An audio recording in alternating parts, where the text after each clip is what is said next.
Hey, it's Megs. And Jax. And we wanted to pop in real quick for a spoiler warning. Some of the books that we'll be discussing in this episode may contain some things you don't want to know before reading the book. So make sure to check out what we're musing about in the episode description, read the book, and then come back and muse with us later. We can't wait to hear from you then.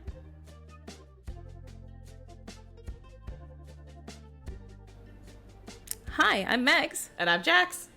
And this is Musing Over Mugs, where we chat about all things books, drinks, and adventures. So join us today as we muse over ratings and let us know what's in your mug. Today we've got candy cane green tea again. I still have herbal mint tea tonight. Boom. Cheers. So, cheers. Today we are going to chat about, as we start to go on this journey with you guys, we're going to be obviously sharing book reviews. We've been doing that on Instagram for a while. And we'll be sharing those with the blog as well. And by the blog, I mean the podcast. But they'll also live on our blog.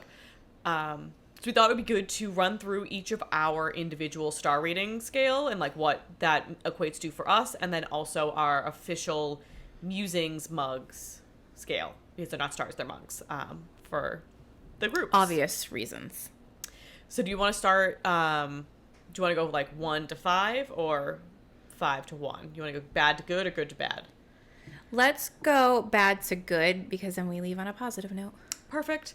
All right, so let's start with 1. For me, a 1 is I did not finish this and I absolutely would not recommend it kind of book. Hard pass. It's not good. Do not recommend. 2 stars. I wanted to like it and I just couldn't get into it. I didn't like it at all. Like, I don't understand why it was written. I don't understand why it was written. I feel like that's harsh. That should be a 1. I feel like as you guys will get to know us more, I am a... Meg is a lot more harsh than I am. I get soft. I mean, let's be honest. I've only given like 3 books, 2s and under, so... That's fair. I don't know that I'm sure in the grand scheme of things. Since we started this, I definitely haven't, but I can't even think of... I'll look back on my reviews and see if I ever gave one, but it would be rare. A 3-star. Okay. It was good. Not my cup of tea, but I can see why the masses might enjoy it. A 3 for me is I didn't love it, but I didn't hate it. It was just kind of like meh. It was there. It was there. We're not burning it with fire. No. Thank God. Maybe we'll just waterboard it. Okay, I'm a harsh one. That's true, though. Okay, cool. That's fair. Okay, 4 stars. I absolutely loved it.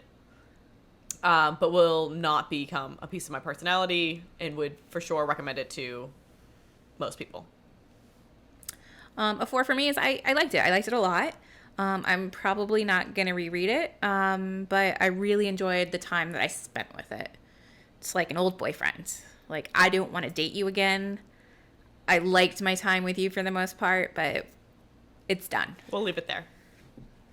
All right, and the golden 5 is, for me, I could not put this down. If I read you in one sitting in under 48 hours and I am like, I have to stop work, like I can't think of anything else, I gotta tear through it, I'm reading into the wee hours of the morning for this, it consumes my every thought, and then I have to tell everyone about it afterwards, now it's a piece of my personality, you're a 5. Immediately a 5 if I can't stop reading you. Even if I like don't particularly love your storyline too much, but like if you hooked me and I'm tearing it through, 5. I loved it. I'll most likely reread it, or at least hold on to it on my bookshelves in the hopes that someday I will reread it. Probably won't because my TBR is like way too long. And I really hope that it will be part of a series, and I will likely track down other books by the author.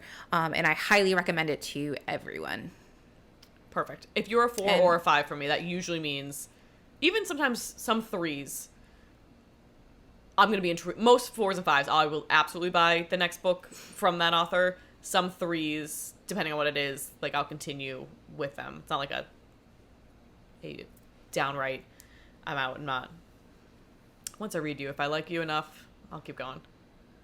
And I think we should mention too that, you know, for those of us for those of y'all listening or watching that don't look at our Instagram, we do like scale it too. So we'll do like 4.5 or 3.75 and things like that. So, you know, there's aspects that we like, but it just like doesn't necessarily like cross that, that Into the full four. four. Yep. Yeah. We try to keep it to the quarters. We're not, mathematicians or anything, but like God, no. quarter, half, 3/4, that's kind of our threshold. Yeah. I like this. I support this. And and then when we do joint reviews, which we'll get into those ratings next, we kind of take our individual reviews and then calculate it, because we're not mathematicians, and figure it out from there. It's in our joint reviews, we will discuss each of our individual star reviews, and a lot of the time they're pretty close to one another. I think we've only had one where we're like a solid half away, maybe even a full point away, that we had to like duke it out. Yeah. Where we had to like duke it out and be like, no, we'll round this way, and like kind of even out. We usually average for the mugs rating, but. And that being said, I love you, Tessa Bailey. I do, but like hook, line, and sinker just wasn't it for me. I loved it. It's fine. It's fine. It's fine. We can disagree, and we will discuss that in its own episode about the book, but that's it. Okay, so our official musing scale, our mugs scale, starts with the dirty tea bag. Like dirty, used, gross tea bag, because we didn't finish the book. We absolutely wouldn't recommend it. And not only are we burning it with fire, but we're going to waterboard it after and then burn it with fire again. And that, I feel like, that's going to be hard, because I don't know that both of us DNFing a book is going to be, I don't know. I just can't see both of us not getting through it. So, we'll see. Can I make a confession? Yes. I've never not finished a book.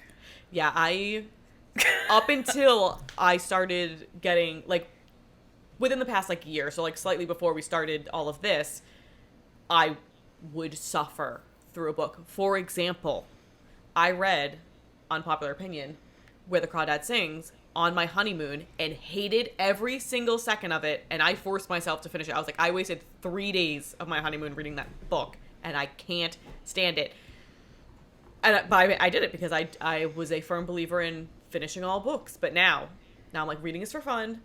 We don't have to be in the mood for it. If we're not liking it, you can stop. You can come back eventually, but like, there's nothing wrong with DNFing now. So I'm much better at it. I haven't DNF'd lately, I don't think. But I am getting You pause better. books. I do pause books. Yeah. One of those was not my fault, though. It was Addie LaRue, which I do have every intention of going back and finishing. It was a little bit of a slow start, and my time at the library book was up, so I paused the book, because and then I did get on my Kindle, so I could finish it afterwards, but immediately, I think it was ACOTAR that finally came up on my holds at the library, and I was like, I've been waiting for this thing forever. I'm going to read that instead of this book that was going too slow for me. So I'll go back to it eventually, but that's not fair DNF. enough for ACOTAR. Yeah, that's a whole beast in itself, literally. Yeah. And we'll talk about that as we talk about our ratings more. All right, so we talked about our dirty tea bag. The next one is a 1 mug rating. And that is, we read it, but we hated every second of it, and we would not recommend it, and we would probably burn it with fire. Perfect. A 2 mug is that we might hate it, we might like some parts, likely to have some sort of like flow or continuity issues, would likely not recommend it, but we'll still tell you about it. Yeah. And then we go up to 3 mugs, and it's just not our cup of tea for whatever reason. Maybe it's part of the continuity of the flow, or it was too slow, or Tropes we hate, or it was really slow for like the first 2/3 of the book, and then the last third of the book was like actually good, and we're like, where was all of this before? You might like it, but it just wasn't for us. We'll still tell you about it. Probably won't tag the author in it because it's not a great review, but you might like it, just not us. Absolutely. 4 mug. It was great, enjoyable, not super impactful. Probably wouldn't read it again, but would definitely recommend it to people. Okay, and here's where it gets real good.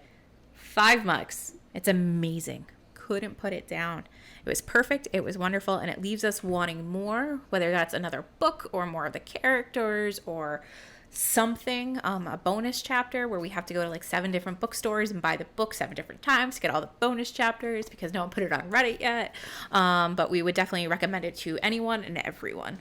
Absolutely. And then, because that wasn't enough, we've got the creme de la creme. The golden teapot is basically Sparkling. a 5-mugger, but it's become our personality. It's everything we think about. It's everything we talk about. It's the book that we can't stop raving about. It's changed our way of life, or, you know, it's just Maybe we chef's got a kiss. tattoo of the book or something from the book on our bodies. Maybe. We haven't done that yet. It might happen. Who knows? We've talked about it, but if it happens, you guys will know. It is like the chef's kiss. It is Crescent City 2. It destroys us, but we love it, and we can't wait for the next. Yeah. The best example is Crescent City 2, because I think so. not only, we already talked about it, but we'll talk about it again, and we will talk about it again further later. The reaction to that was not only so gut-wrenching, but also I called everybody and their mother and was like, you need to read this series. Like, the people that I knew that would like it, I immediately called and tried to explain without giving anything away how imperative it was that they started this series, because I knew they were going to love it, and I needed someone. I also read it before anybody else in my, and obviously I was late to the party, but before my realm read it. So I was just waiting for anybody to finish it, because I needed to, like, freak out with someone. And who would then I understand. live texted you when I finished it, and it was like a whole thing. I feel like the golden teapots are the ones that are like, if you are reading it and I recommended it, I need you to text me as you're going. Mm-hmm. Like, I need those live reactions. I want you to FaceTime me when shit goes down, because I want to relive it through you, because I wish I could go back and do it again for the first time. It's Crescent City. It's ACOTAR. It's Seven Husbands of Evelyn Hugo. It's Verity. Those are my tops. I wish I could go back and do it again. I will give you Crescent City. I will give you Book Lovers, which I don't think you've read yet, but Nope, that it's was next on my list. amazing. It Ends With Us. Like, a lot of the Coho books, the Colleen Hoover books are like phenomenal. Verity, absolutely. Helfyre, same thing. God love it. So good, so great. Yeah, I'm just going through my Goodreads now. Love Hypothesis for me. I know you didn't like it as much as I did, but Still loved it though. still good. But I wouldn't give it a Firekeeper's Daughter. teapot. I would give it a teapot. I'm gonna pull up my Goodreads. Like, this is what I spend half the time on the podcast doing, is just scrolling through my Goodreads. The Last Thing He Told Me, which I don't think you've read yet, but that Not yet. that's like 5 like teacups and like half a teapot. Like, it's Okay. so good, but I don't necessarily know if it was like full teapot worthy. Okay. Red, White, and Royal Blue. No, No? Oh. not teapot. Oh. I Oh my mean, god, are we fighting? no, we're not fighting. I guess I could see not teapot. But that's one. I'm counting down till that movie comes out. I can't wait. I loved everything about it. I was like out loud, tapping my feet on the couch, giggling. Like, it was a lot. I loved it. I loved it. Not a teapot. Not a teapot. Not a teapot. That's fine. We should be more selective. I feel like I could give everything a teapot. Because, like, at the same time, I wouldn't give all of ACOTAR a teapot. No, it's basically Silver Flames and Crescent City 2. Mist and Fury, maybe? I was gonna say Mist and Fury, Silver Flames. Crescent City Frost 2. and Starlight just bothered me. That was... I mean, it was a novella. I get it. It was just like a plot device to move it forward, and then the whole bonus chapter with the necklace. I can't. If that was in the book, I might have liked it a little bit more, but that's fine. We all have our things. And I like The Deal by L. Kennedy, which is the the first book in the Off-Campus series. Probably not Teapot, though. I haven't But read it yet. definitely, very good. That's Right. what I rebounded from ACOTAR with the Off-Campus I don't know what my series, rebound because I was. needed to, like... Good Girl's Guide to Murder. I did DNF the series. I will go back. But I was not in the mood for a thriller. I needed more. I mean, if you think you're going to go back, I don't think that's DNF. I think that's just... And DNF did not finish. I think that's just a pause in the series. Yeah, that's fair. I can see I that. think DNF is only when you're, like, actually reading the book. Songs of Achilles. Didn't read it yet. grab a box of tissues, man. That's what I've heard. It's gonna destroy me, and I don't think I'm... Oh, no, it was worth every second of the pain that I felt. It was so good. It's a lot. It was beautiful. It was... I just cried my little eyes out, and then I immediately jumped right into watching Troy, because I was like, I haven't felt enough pain. I need to keep going, even though it's totally different, just the same, like, characters. But... You know what I would give a teapot to is The Personal Librarian. Okay. Like, it's historical fiction, based on a real person and what she did, and like her place in history and the trials and tribulations she had to go through. The authors, it's 2 authors. They did a lot of research, talked to a lot of people, and it was just like, it was well written, well researched. The story just like gripped me, brought me through it. I loved it. That's a teapot right there for me. Adds to TBR. Yeah, I got it from the library. It was Skip the Line. I was so excited when I saw it. We love a skip a line. Oh, God. No, we don't love Skip the Line. You want to know why we don't love Skip the Line? Because when we see something on the Skip the Line, we're like, oh my God, I want to read that. And if we don't take it right then it's gone, because everybody else is going to grab it. And then the book that you're currently reading, you're just like, well, what do I do? And then it's a whole thing, and it ruins my whole weekend, but I have to finish it. I've been getting a lot better at, I was for a while there, around the time of ACOTAR, because ACOTAR had such a long wait list. And it's hysterical looking back now, because I loved them so much that I needed to buy the hardcover. Yeah, I did get the hardcover copies for my bookshelf. There was all this like plotting and planning of like how to get the books, and like making sure I had them lined up so that I could, you know, I didn't want to read a book in between, so I tried to like pause them until like some of the books caught up. But during that time, I put a lot of books on hold, because I'd put like basically the whole series plus some books that I could read in the interim. And then naturally, all of them were coming up at once. So then I've gotten a lot better at like suspending my holds so that I can get through some things and not have them looming. There's nothing like that pressure that's like, the book's going to be removed from your device. I'm like, I'm not ready. So I think I was reading Crescent City, and I hadn't picked up, so I have an iPad and I have the Libby app on that, and I didn't pick up my iPad for like 2 weeks because I was going through Crescent City and then like the book hangover, and it was fine. And so when I finally picked up my iPad, I had all these notifications from Libby being like, your book's ready, your book's not going to be ready anymore, so come and get it. And then I completely missed it. So I went back, I had to like go and like re-hold it or whatever I had to do.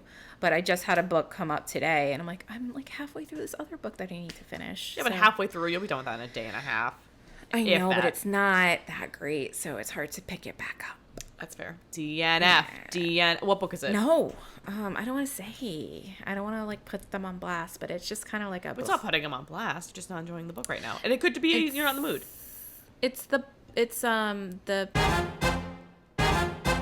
Oh. Yeah. We had high hopes for that. Yeah. It kind of like, it's just not doing it. DNF it. This should be your first DNF. I don't want to DNF it because I bought it from the library, so I want to be like... You bought it. That was the support. You don't have... They don't know if you finished it. I'm gonna finish it. It's fine. It's I'm gonna get you to DNF a book this year. Throw away. Good luck. I'm very stubborn. We're never gonna be able to give out a dirty bag. I mean, that's okay. Because frankly, like, that would be sad. I would actually feel terrible giving a book. I feel terrible giving a book anything less than a 3. Let's be honest. I lied to you. No. There were additional books that I rated below a 3. Oh, and I'm excited. I forgot all about these. Let me just crack it open. 1, Where the Crawdad Sings. I gave it a 2, which really, honestly, I probably should have given that a 1 because I hate it so much. Everyone, I don't understand. I mean, I can understand, kind of, vaguely, which is probably why I got a 2, why people enjoy it. But it was so damn slow. And it literally didn't get good until the actual last page of the book. And then you're like, what the fuck was that? So I hear the movie's good. That's I was like, I think this is the first... I've seen the trailer, and I liked the concept of the book, so I was like, I think I'm really going to like the movie. I just hated the book. But I heard the author is not a good person, and I saw a headline that I did not click into, so I only read the headline, that the author's, like, getting indicted for murder or something. I don't know. I think she Allegedly. wanted questioning or something. I don't know. Not great. No. But I'll go see the movie. All right. So we'll see what happens. So that was gave that one a 2, and then to Sir Philip with Love, which was Bridgerton number 5. Oh. You haven't read any of them yet, have you? No, I just watched the show, and that's fine with me. Love the show. So I binged the show. Actually, when I got my first COVID shot, I binged the show while I was on my arm is sore. I'm not moving. I was pretty fine. Mm-hmm. But I was like, I had taken the day off just in case, and was like, what are we going to do? We're going to binge watch Bridgerton. Binge watched it, loved it, read the books, loved the books, was tearing through the books, and then by the 5th book, it was Eloise, who is one of my favorite characters in the show, hated her love story, did not think they did her justice, and then she also has, she's an author who has a formula, and it is very, there's only so many ways, like, there are plenty of ways, but she only has one way, in which they take someone's virginity, and it is the same, like, literally down to, like, the same words used, same. Oh. So I was like, by the 5th one, I was like, nope, I'll finish the series eventually, but I have not gone back and read 6, 7, and 8. Fair enough. What about, I'm going to ask you, because I remember when you read this, you were like, this was awful. Was it, and we can cut this if you want us to. War of Two Queens. Two Queens? Yep, that was also 2. Okay. It was, part of me wants to go back and, like, reread them all and see, but, like, part of me is also like, nope, just leave it where it is, because that was from, not from Blood and Ash, because that was the actual series, Shadow in the Ember, which is the prequel series to that, and I didn't realize it was a prequel. I was in the mood for, like, a Halloween-y kind of dark kind of vibes, and it's Hades and Persephone, which I am a slut for, absolutely love Hades and Persephone, all things. So I was like, yes, absolutely, we're gonna read this. Loved it, tore through it, then immediately got all of the other Blood and Ash books that were out, read through all of those in a rapid fire succession, and then, so that was my first fantasy series, and then was like, I'm now obsessed with this world. Marked it on my calendar, like pre-ordered and then marked on my calendar, made sure I didn't have calls that day because I was so excited about this book, and then I hated it. It was, which is so upsetting. It was just very Game of Thronesy, which I love, but it was just very repetitive, and I was like, I don't remember, maybe because I read them so fast, I don't remember them being that repetitive, but, like, it was just the same thing over and over and over, and how many times we have the same thoughts, and oh my god. Mm-hmm. So that one got 2 as well. And honestly, it's fair, because I think we all go into reading with our own perceptions of how we want, like, stories to unfold, and, you know, it doesn't always match what we want, and that's okay. I wanted to love it. It could be somebody else. I really, what was that? And then my other big gripe with it was, like, this is set in a made-up world. It is fantasy. I love the world building in the beginning. I like what's all about it. Any Hoosers. So we're in this, like, mystical land, right? In this mystical time with all these, like, crazy things happening. And then you're using phrases like, living your best life, and I'm not a snack, I'm a whole damn meal. And I was like, why are you putting popular day sayings in a time where that wouldn't, like, exist? Like, And also, like, pulled me right out. Like, date your book. Like, make it so dated before it's even out. Like, no. Yeah. When you put popular vernacular in there like that, you know, it's in 3 years, no one's saying that. Right, exactly. So it's going to make it feel, like, real awkward. Will I continue on? Probably, because that's love what we do. Series, but I don't know. Well, either way, I think we've discussed our ratings. We've discussed our ratings. Go back 30 minutes ago. Let us know how you rate your books. I used to rate on a 10 scale, 1 to 10. And when we started this, I went down to the 5 scale. For which me, has been thank you. Fine. That's all right. It You also want works to match. for Goodreads. I can't.